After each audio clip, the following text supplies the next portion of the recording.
ગોપાલભાઈ હું બહુ કન્ફ્યુઝ થઈ ગયો. હેમંતભાઈ એમ કહે કે બધા અભિનંદન આપણને આપવા જોઈએ અને લોકશાહીની એક આદર્શ પરંપરા પણ ગણાય, પણ તમે પાછા એમ કહો કે ભાઈ અમે તો શિકાયત કરવા ગયા હતા. હકીકત હતી શું? એવું નહોતું ને કે હેમંતભાઈ શુભેચ્છા પાઠવવા ગયા હતા અને તમે કમ્પ્લેન કરવા ગયા હતા કે બજેટ બરાબર નથી?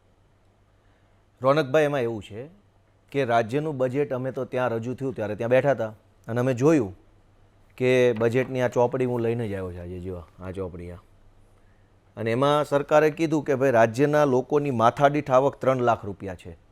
પાના નંબર 2 ઉપર એવું લખ્યું છે. પાના નંબર 21 ઉપર એવું લખ્યું છે કે સરકાર રાજ્યના ગરીબોને 1 કિલો મીઠું આપવા માટે 59 કરોડનો ખર્ચો કરશે. રાજ્યના લોકોને સિંગતેલ 1 લીટર આપવા માટે 117 કરોડ ખર્ચો કરશે અને રાજ્યના લોકોને કઠોળ આપવા માટે 842 કરોડ, 75 લાખ કુટુંબોને. તો અમે રજૂઆત કરવા ગયા કે ભાઈ આ બજેટમાં એક બાજુ 3 લાખ રૂપિયાની વાર્ષિક આવક કહેવામાં આવે છે, બીજી બાજુ મીઠું સરકારે આપવું પડે છે, તો આ છે શું? અને કહેતા કીધું જે કાંઈ ખેડૂતોની રજૂઆત હતી કે ભાઈ ખેડૂતો માટે આમાં પાક વીમા યોજના નથી, દિવસે અને મફત જેમ પંજાબની આમ આદમી પાર્ટી સરકાર આપે એમ વીજળીની જાહેરાત નથી, નકલી સહકારી મંડળીઓનો મુદ્દો નથી, આની અંદર નકલી દૂધ બને છે એ મુદ્દો નથી. આ બધી જ ચર્ચા કીધી અને કીધા પછી કીધું કંઈ વાંધો નહીં, નથી તો નથી જ, પણ હવે તમે કંઈક કર્યું છે તો લ્યો અભિનંદન. એમાં બીજું શું હોય? અમે એમને અમારા માટે ગર્વની બાબત છે કે અમે ગૃહમાં ફેસ ટુ ફેસ સાહેબને ધ્યાન દોર્યું કે આ બજેટમાં શું શું નથી. તો એ તો સારી બાબત છે, એમાં શું વાંધો છે? પણ તમે તો જો ગૃહમાં કેટલા ને કહો, સ્વર્ણિમ સંકુલની બહાર તમે પેલા કાનાભાઈને કંઈક વાત કરતા તસવીર આવેલી, તમે અમારી ઉપર માટલા ધોયેલા કે મીડિયાવાળાને બધું ના દેખાયું ને આ જ દેખાયું. તમે વિધાનસભા આગળ બીજો વિડીયો પણ જોજો, મારી ટીમને કે જે વિડીયો પ્લે કરીશું, જયેશભાઈ રાદડિયા જુઓ કેટલા પ્રેમથી વાત કરતા હતા.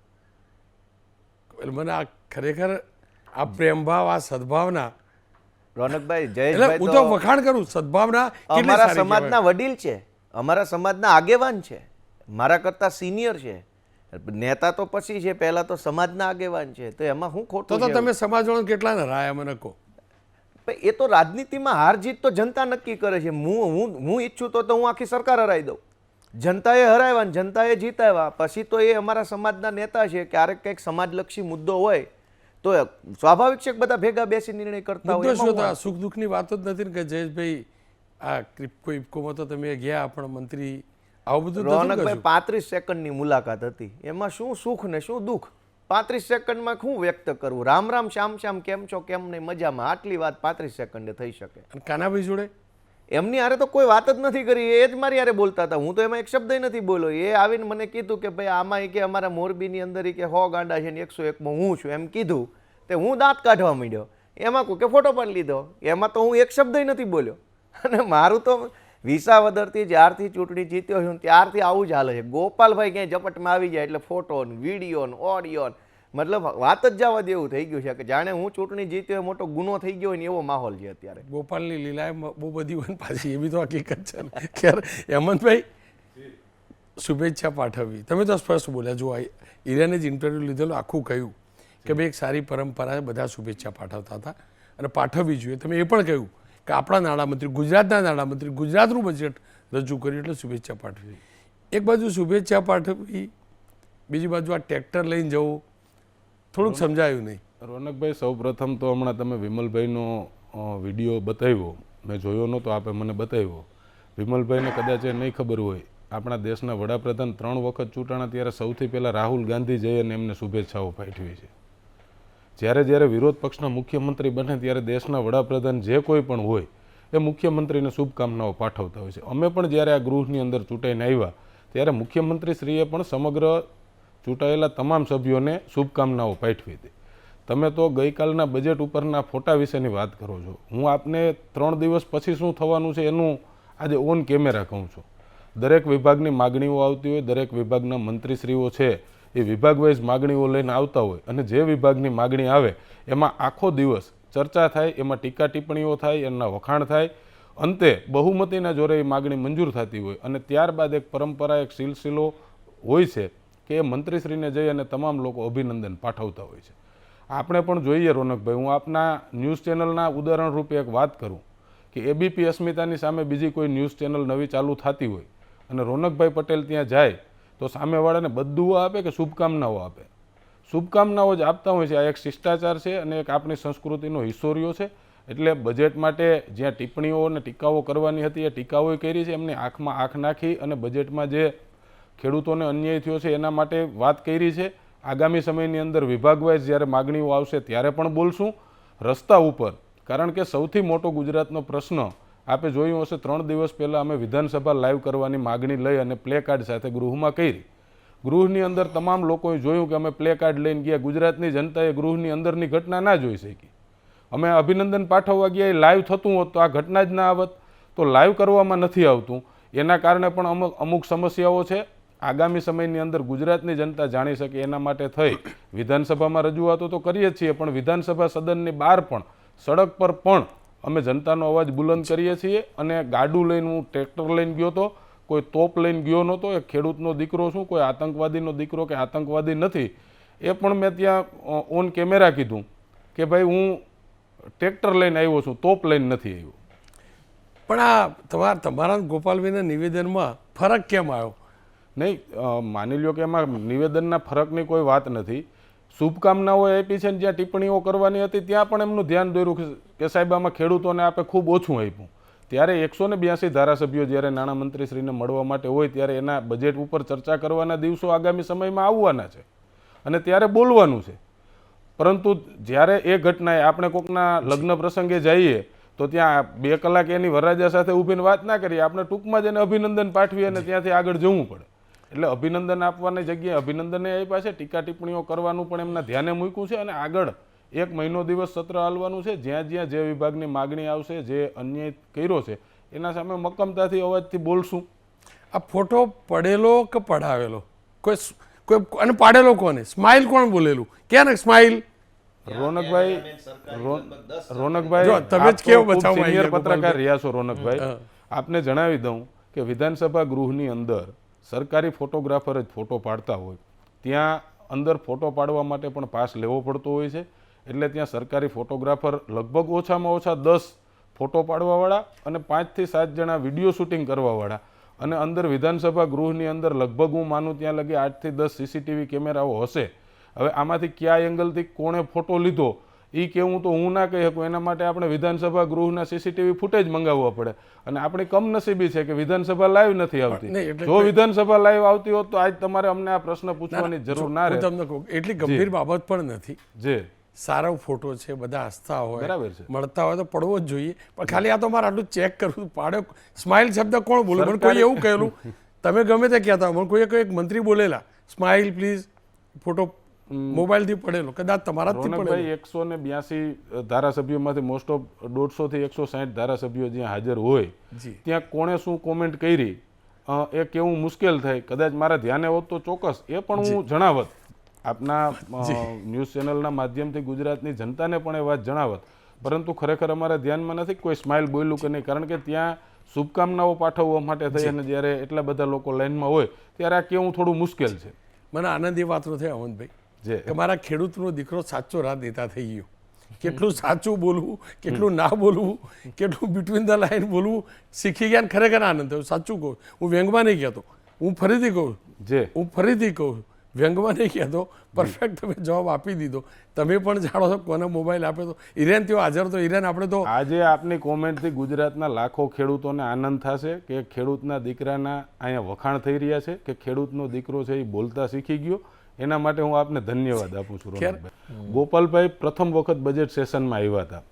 ગઈકાલની ઘટના હું પૂરેપૂરી આપના ન્યૂઝ ચેનલના માધ્યમથી જણાવું તો જેવું બજેટની રજૂઆત પૂરી થઈ ત્યારબાદ ગોપાલભાઈ અને હું બંને સામે ચાલીને મેં ગોપાલભાઈને એવું જણાવ્યું કે આ એક પરંપરા છે કે બજેટ રજૂ થાય ત્યારે નાણામંત્રીને શુભકામનાઓ પાઠવતા હોય છે. એટલે હું ગોપાલભાઈનો હાથ પકડીને લઈ ગયો એક મજાકના ટોનમાં કે આવો આપણે શુભકામનાઓ આપી આવીએ. એટલે આમાં જે પ્રકારની મતલબ આ જે ફોટો છે એને લઈને રાજનીતિ થાય છે કે ગોપાલભાઈનું નિવેદન કેમ અલગ, હેમંતભાઈનું નિવેદન કેમ અલગ, આ એક ઔપચારિક બાબત છે. તો ક્યાં રાજનીતિ મેં પૂછ્યું આ તો જી કોઈ નેતાએ નહીં પૂછ્યું. એટલે જે પ્રમાણેની ઘટના છે હું તો એમ કહું કે એટલી જ તંદુરસ્ત ચર્ચાઓ સત્તા પક્ષ કે વિરોધ પક્ષને સાથે પ્રજા જાણી શકે એના માટે થઈ અને બજેટ ઉપર થવી જોઈએ. બજેટમાં જે ગોટાળા છે જેમ ગોપાલભાઈએ વાત કરી કે 59 કરોડ રૂપિયાનું મીઠું લેવાની બજેટમાં જોગવાઈ કરી છે, પરંતુ ખેડૂતોને સારા સુધારેલી જાતના બિયારણ મળી શકે એના માટે માત્ર લગભગ 16 કરોડ રૂપિયાની જોગવાઈ આમાં કરવામાં આવી. હવે 54 લાખ ખેડૂતોને 16 કરોડ રૂપિયામાં કેટલું સુધારેલું બિયારણ સરકાર આપી શકશે? ચર્ચા આના માટે થવી જોઈએ. ગોપાલ ઇટાલિયાનો પોતાનો ભાવ બદલાયો ખરો?